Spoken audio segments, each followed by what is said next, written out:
What is a SEO optimized article, or we can say what an SEO optimized article contains. One is it should have only 3 to 4 keywords in the contents targeted for your business. Second is avoid bolding the keywords in the statements because now that's a very old technique. Next is do not add any pop-ups, advertisements, because it will be very annoying for the users and you will not get the impressions.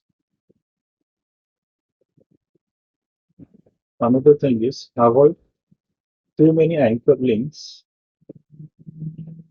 or too many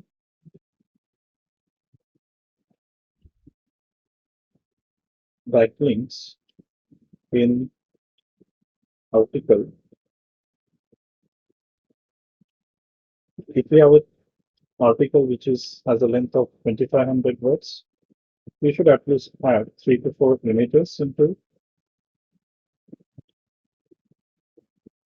and it should be on the point basis explanation. Do not just write the whole in the paragraph of 6 to 7 lines. If you write it on the point basis, it is very easy to read for the user and to understand the content of the article. Thank you.